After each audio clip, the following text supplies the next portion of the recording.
नमस्कार मु श्रीमान प्रभात कुमार मिश्र खलिकोट मोर कवितार शीर्षक हेउछि तीनी गुरु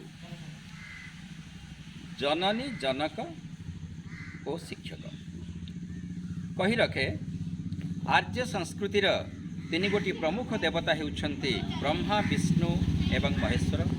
तेबे एही तीन गोटी प्रमुख देवतांक प्रतिभू आम हाथ पाहांतारे ब्रह्मा रूपे जननी विष्णु रूपे जनक एवं शंकर रूपे शिक्षक। विडंबना आमे सेमानकर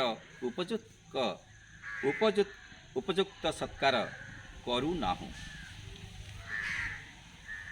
ब्रह्मा बनाम जननी पेटरे धरिलु जन्म तु देलु पेट पुराइलु देई बक्षर पीयूष धार।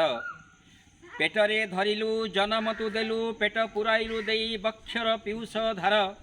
हाथ धरी मोर चाली शिखाइलु हाथ धरी मोर चाली शिखाइलु जननीलो ब्रह्मा पराय आद्य गुरु हेलु मोर।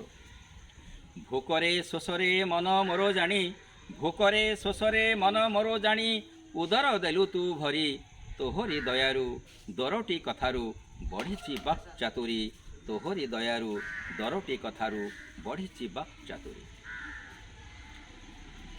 विष्णु बना जनक माँ छाड़देला धरणी बक्षरे माँ छाड़देला धरणी बक्षरे तमे पालिल जीवन पालने पोषणे तम सरी आउ किए हब जीवधन।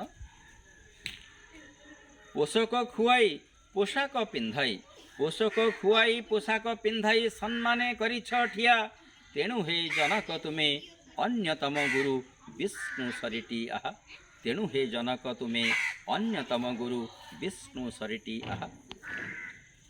शंकर बनाम शिक्षक बोधर विहीन जीवन की कार्य बोधर विहीन जीवन की कार्य एणुटी पढ़िली पाठ पठने लिखने विद्या अर्जने मो गुरु बतेइले बाट। शिक्षकटी मोर शंकर परी शिक्षकटी मोर शंकर परी अज्ञान ध्वंसकारी सत्य शिव ओ सुंदर सूचक सत्य शिव ओ सुंदर सूचक हे गुरुजी मोर अयुत नमस्कार अयुत नमस्कार अयुत नमस्कार।